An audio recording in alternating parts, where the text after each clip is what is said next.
We'll continue with this, the last slide that we're discussing. We discussed about the fundamental quantities, and with that, units also entered. So here, to measure the base quantities like length, mass, and time, there are three system of units. Right? So here, we end with the last slide in the other class. So we discussed FPS, CGS, and MK systems. We told you in the very beginning, we used to measure these fundamental quantities with a foot per pound second, the FPS system, that is a British system, and later on CGS system, that is centimeter gram in second, that is metric system. And we discussed the various issues, the problems in the world to measure these physical quantities. The introduced means decided to make all over the world to follow a set of equal accepted units. These are said to be what system international, that is SI unit. So MK system, now all over the world we can use this as a name. System international, that is SI unit. So in the other class we will end with this discussion, and now we'll move on to the further that units are again classified into two types, that is fundamental units and derived units. So just now we discussed there are different types of units, that's FPS, MKS, CGS systems. So further they divide into, classify into two more basic unit systems, that is fundamental units and derived units. So fundamental units is the units of fundamental physics. Physical quantities are called fundamental units. See here, the units, fundamental units means these are related only to the fundamental physical quantities. Fundamental physical quantities. I am repeating, fundamental units which are related to only fundamental physical quantities. Yes. So, for example, we discussed fundamental physical quantities, that is meter, kilogram, and second.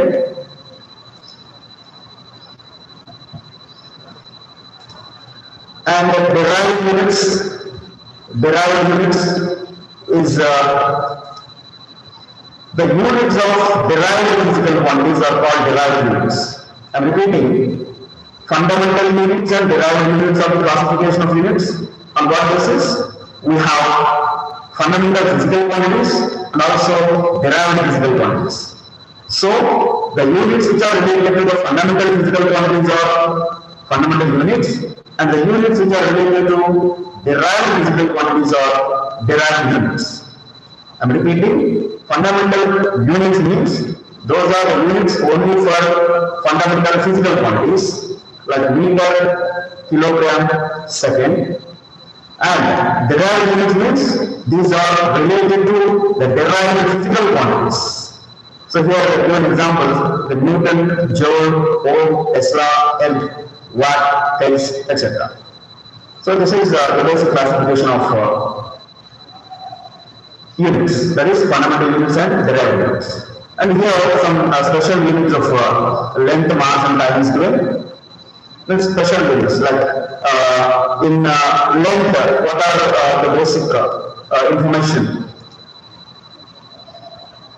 Here we'll move with very small micro value to the macro in terms of length here. So here different types of lengths we have, that is length of micron. So micron is 10 power minus meters. It is approximately size of a bacteria. Size of a bacteria. And angstrom is 10 power minus 10 meters. 10 power minus 10 meters. So it is approximately radius of an atom. So you can imagine size of the bacteria, size of an atom and all. So here one more is Fermi. So all these are very small micro values. That very small values. That 10 power minus 15 meters is radius of nucleus. Radius of nucleus. So Fermi is the scientist name, and it's on behalf of keeping this unit So Fermi is 10 power minus 15 radius of nucleus. And here are some more astronomical unit. Astronomical unit is it is 1.5 into 10 power minus 11 meters distance. 10 power minus 11 meters distance, that is distance between the Earth and the Sun. The distance between the Earth and the Sun. Yes. So you can imagine. Here the light year, that is 9.5 into 10 power minus 15 meters, that is distance between distance traveled by the light in vacuum in 1 year. And one more is parsec, is 3.26 light years. So all these are the special units for length. And here mass also, we have some more things to be learned. It is atomic mass unit. Atomic mass unit means approximately the size of an atom is mass, weight of the atomic mass, that is 1.67 into 10 power minus 27 kg. That is approximately 1 by 12 part of mass of a carbon atom. And here 1 pound, you might have heard about this, 1 pound is 0.4536 kg, that is approximately half kg. And 1 slug is 14.5 kg. See, all these are regularly means experimental values, right? And 1 quintal, this also you might have known, 1 quintal is 100 kg, and 1 metric ton is 1000 kg. And here Chandrasekhar limit that we have discussed in the first chapter under what the eminent scientists. Of course, the Chandrasekhar limit, we invented that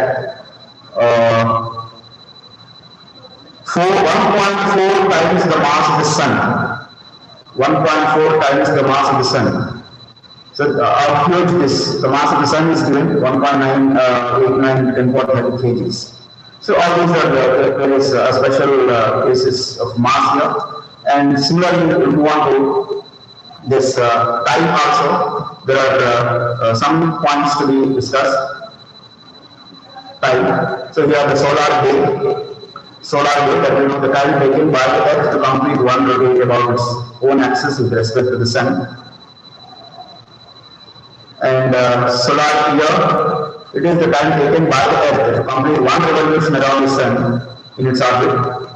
That is about 365.24 mean solar days. So 1 year, solar year. And leap year, that you know, it is the year in which the month of February has 29 days. It is divisible by 4. Right, next is lunar day. So then we'll move on to next very important topic is errors measurements.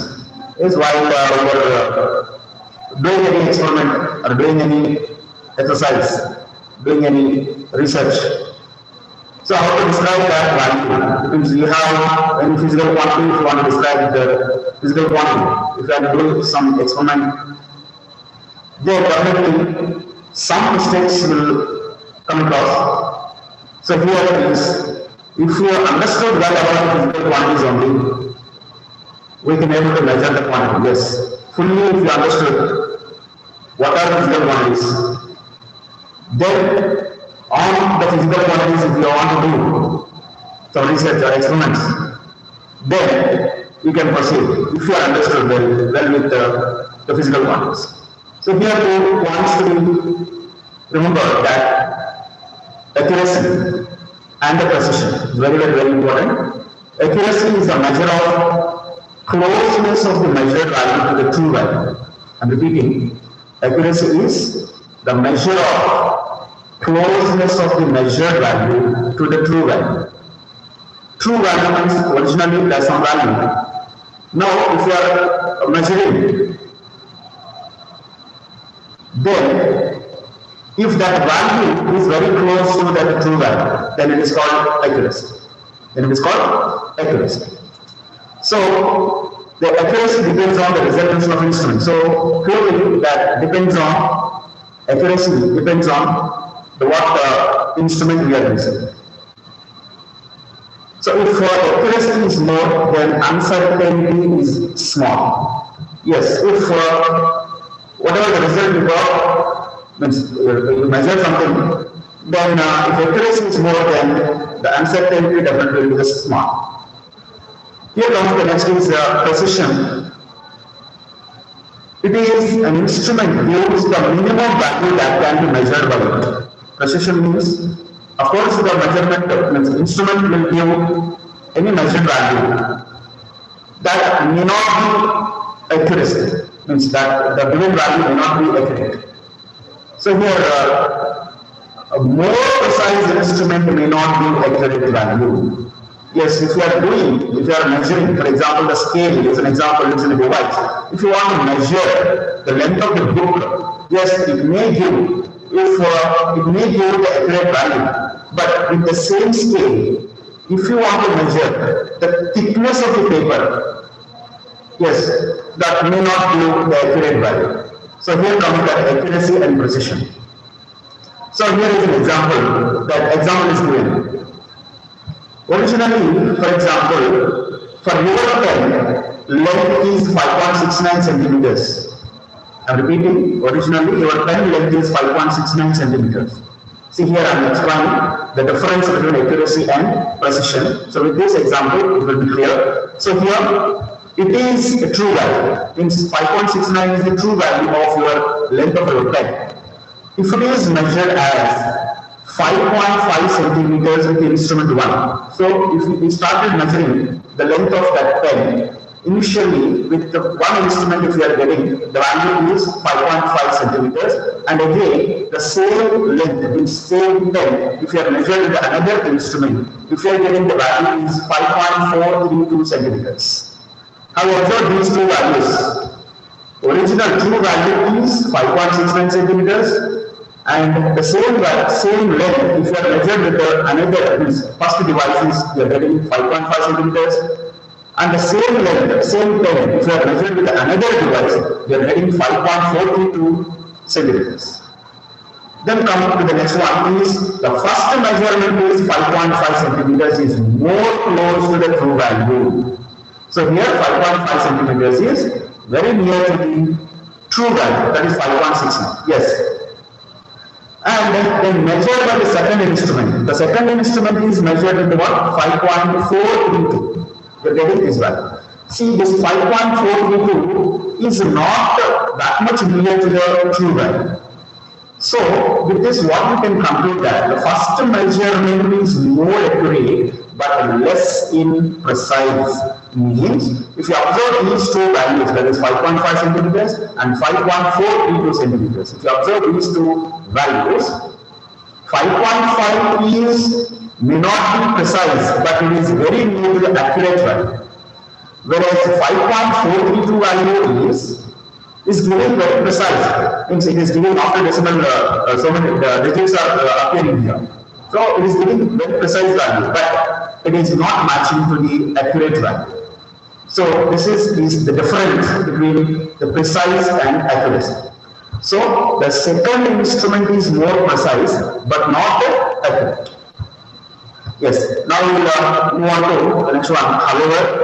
However, we are very advanced in technology. No measurement is free from some difficulties. However, we are very advanced the technologies of technology. Even though we are still unable to get the accurate values. So these are called errors. These are called errors. This is one of the important topics in this chapter. So errors usually occurs due to various reasons. These are, is given due to various reasons. Usually we are unable to get more accurate values in practical observations. Yes, so even though we take utmost care, we are unable to get accurate values.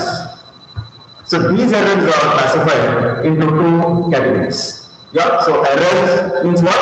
While we are doing the experiment, we are unable to get accurate values because of so many reasons. So those are called errors. And these errors are again classified into two types, that is systematic errors and random errors. Systematic errors and random errors. Now we will see elaborate. So here is given definition for error. So error is the difference between the measured value and the true value. Yes, it is a simple different definition for this error is the difference between measured value and the true value. Means true value originally it has fixed value. But after measuring, if you are getting some other value compared to the true value, then that difference is the error. So it is the amount of uncertainty. Uncertainty means difference. How much difference we occurred is an uncertainty. So present in the measured value with the measuring instrument. So usually this errors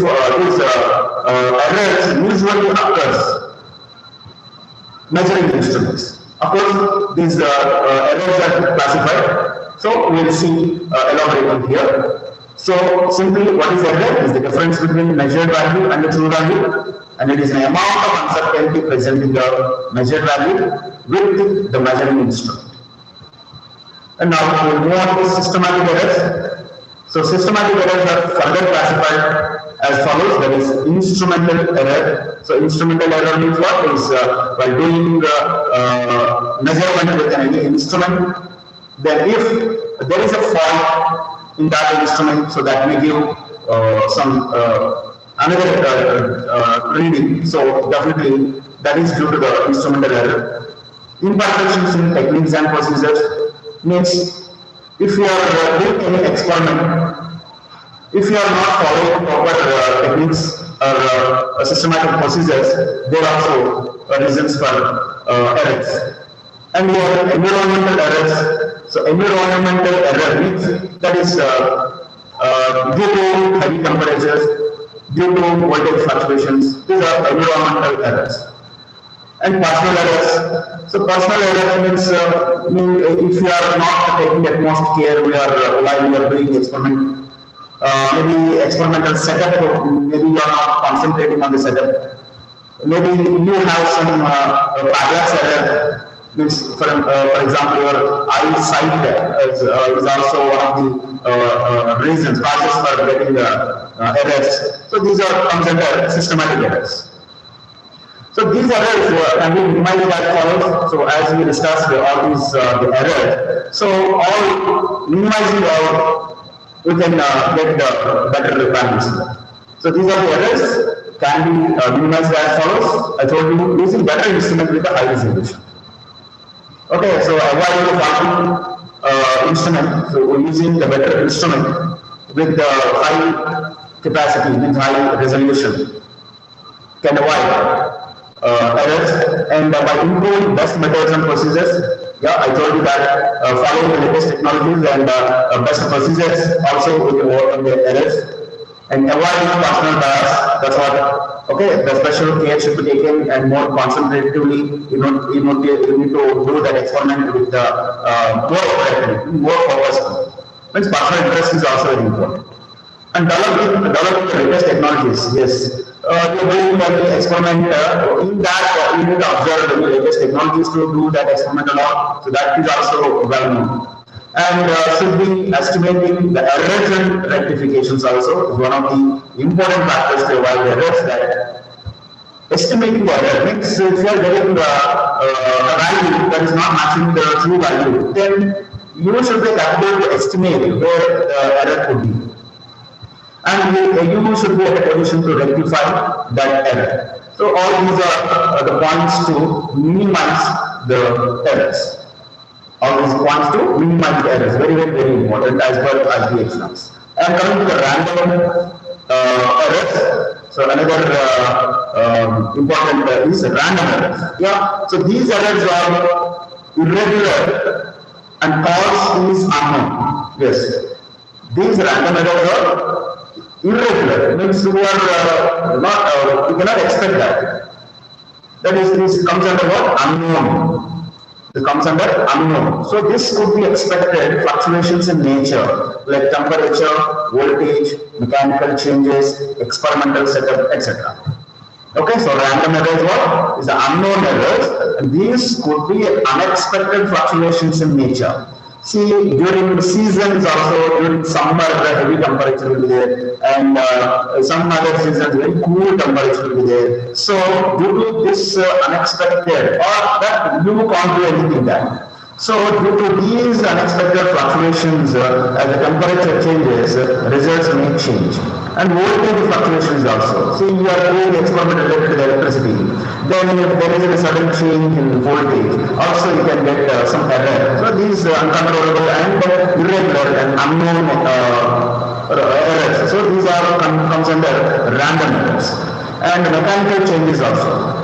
Mechanical changes means if you are doing with the metals, so metal has some property, the expansion, contraction phenomena will be there. So due to the temperature changes, the dimensions of that metals changes. So there also you can get the error. So all these are unknown and unexpected. And experimental setup also. So while doing the experiment, if you are not maintaining the proper setup also, you can get an error that is also unexpected and unknown. So these are random errors. And move on to the next important topic is significant figures. This is also one of the important concepts in first year, that is usually asked in the IP exam, that is significant figures. So what is the importance of this is significant figures? It tells us the number of digits in the measured value that we are confident on. Yes. Yeah, we have done some experiment and we are getting some value. Okay, finally we are getting some value here. Okay, so you have done some experiment with some physical quantities. You measure the value, you measure the physical quantities, you have got some value. And that value, whether it is accurate or precise, then finally how to minimize that, at what extent the value is confident, means accurate. So the significant figures tells about that accuracy. So here it tells us the number of digits in the measured value. Yes, we are finally getting some value. So number of digits measured in this value that we are confident on. See, you are getting some value. We don't know that at what extent that value is confidently correct. Yes, so significant figure says that at what extent the value is correct. So more is the significant figure, more is the accurate measurement.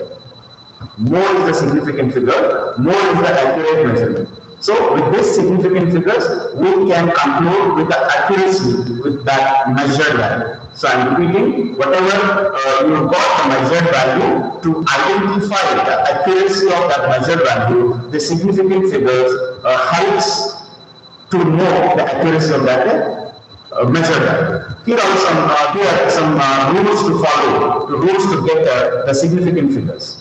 So here all non-zero digits are significant. Means in the measured value, after measuring some value, if you are getting some value, if that value, there is no zero in that value, then all non-zero digits are significant. Means all are correct.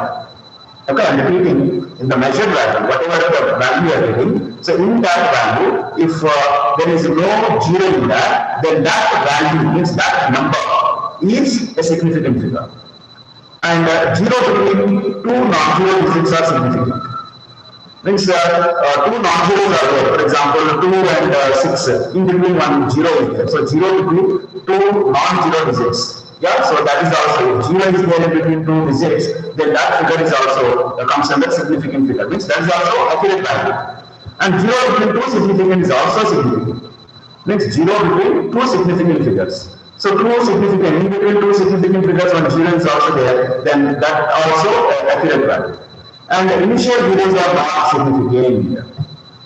Okay, for example, 0 to 6 is there. Example, 0 to 6 is there. So in that, 0 is not comes under significant, means that is not the accurate value.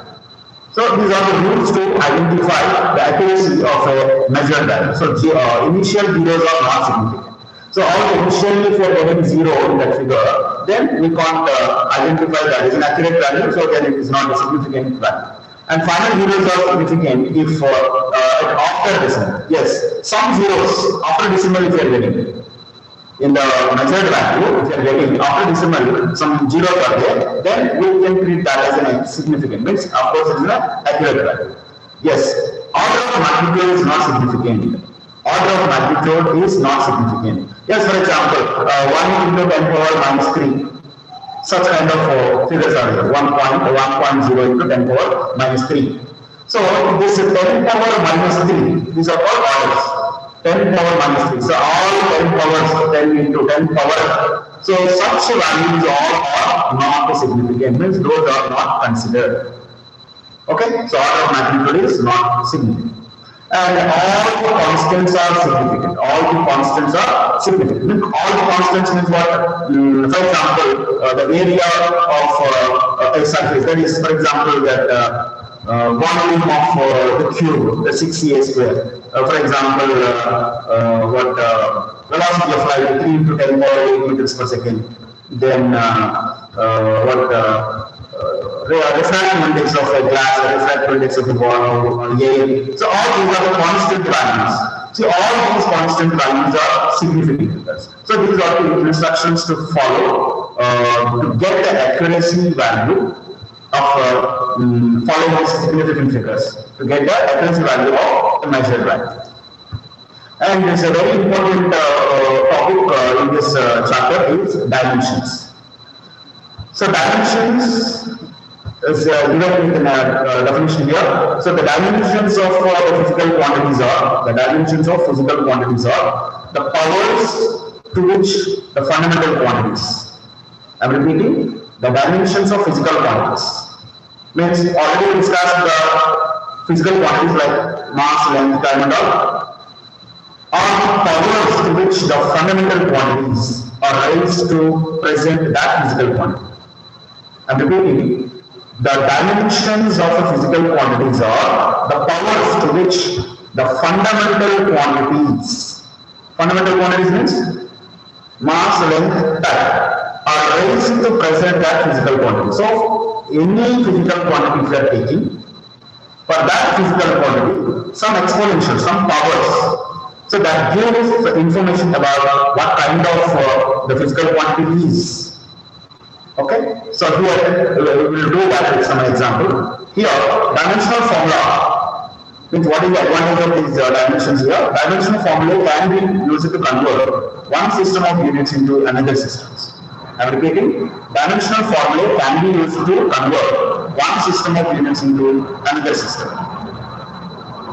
Right? So we can convert any physical quantities units from CGS to MKs or FPS to another any system of units we can change using dimensional formula. And can we use it to check the correctness of the equation? If any equation is there, so using this dimensions, we can rectify, we can verify that the equation is correct or not. And use it to obtain the relation among the different physical quantities also. So we can obtain, we can relate relation between any two physical quantities. Okay, so that is also possible. And can find the unit of the physical quantity also. If you know, means any physical quantity if you know, and if you want to calculate the unit of for that, and you can use the dimensions. So you can use the dimensions. With that also you can estimate the unit of a given physical quantity. And here are some examples. Means what are the dimensions and all. So here are some examples. We know area is a physical quantity.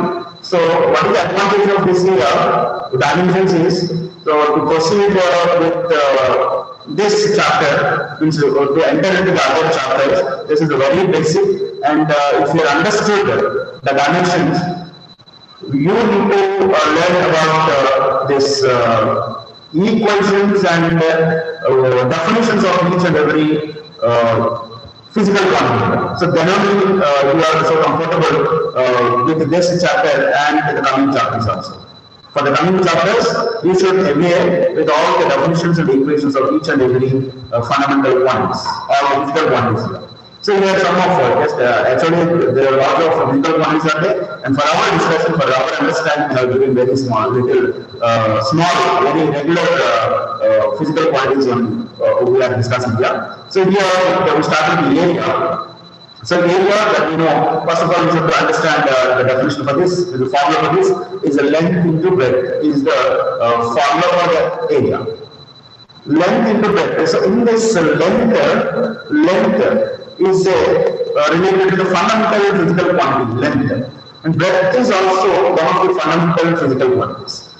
So fundamental quantities we have three, that is mass, length and time. So mass, length and time. So here length is one of the fundamental physical quantities. Breadth is also related to length. So length into length. So length will measure in meter. So two lengths are there. So 2 meters. So m square, m into m. M square is a unit. Now in this bracket, m power 0, l power 2, t power 0 means in the area length only is appearing in the formula of length area. Only the formula is length is appearing. There is no time and there is no mass. See here, m, l, t means m is related to mass, l is related to length, t is related to time. Okay, so these three are fundamental physical quantities. I am repeating, m, l, t. M is related to the mass, l is related to the length, and t is the time. And coming to our physical quantity area, this is length into breadth. So length comes under middle one, that is length. Breadth is also comes under length only the middle one. So we have two lengths here. So there is no m term, there is no t term. So m0, l power 2, t0. So this is what dimensional formula. So with this, what we can understand is in this bracketed term m, l, t, in this area of physical quantity, m is not there, time is not there, only length component is there. And similarly, we will move on to the volume here. If you see the volume formula, length into breadth into height. So these three comes under length only. So we have three basic fundamental quantities, mass, length and time. So in this volume also, there is no mass, there is no time component. So three are length related, so it is L power 3. So its unit is m cube. And we'll move on to density now. So density is the formula mass by volume. There is mass per unit volume. So if you observe the density is a physical quantity. In that formula is mass by volume. Mass is a fundamental physical quantity. Volume, if you observe the second one, see just before this, the above is volume. Just we derive m0, l power 3, T0. So mass by volume. So density having one more physical quantity m. So it has a mass. If you see this bracketed one, m power 1, l power minus 3, t power 0. So m power 1 means m quantity, mass quantity is there in the formula, and l minus 3 means here is a denominator, volume at the denominator, so that is moving up, it's a minus 3 over there. So P component is not there in the density, so that's why it is T0. So what are the components observed in the density is mass and volume. So volume before this we discussed, there is second quantity volume. So we got M0, L3, T0. So that is moving up, that is minus 2. So with this, what is the unit for this is? What is the unit for this is? Kg meter minus 3, kg per meter cube, kg per meter cube or kg m power minus 3. Okay, meter. Kg is the unit for mass and meter is the unit for, okay, kg is the unit for mass and volume is the meter cube. And the speed is the distance. Speed is the distance per unit time. And the distance is measured in what? The length. And time is seconds. So meter per second. Right? So these are the examples for measuring the dimensions So with this, we'll conclude this chapter, and all the best for the exams. And here I'm going to give some questions as in a homework. Write down the questions. Write down the questions. First one is write down the question. First one is differentiate accuracy and precision. Differentiate accuracy and precision. Second question. Second question is, what are the types of errors and how we can minimize? What are the types of errors and how we can minimize? Write a short note. Next, third question. Write a short note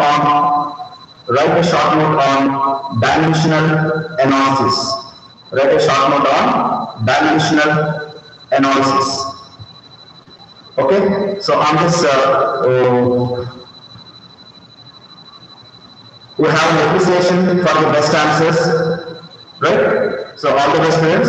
So we'll stop with this. Thank you.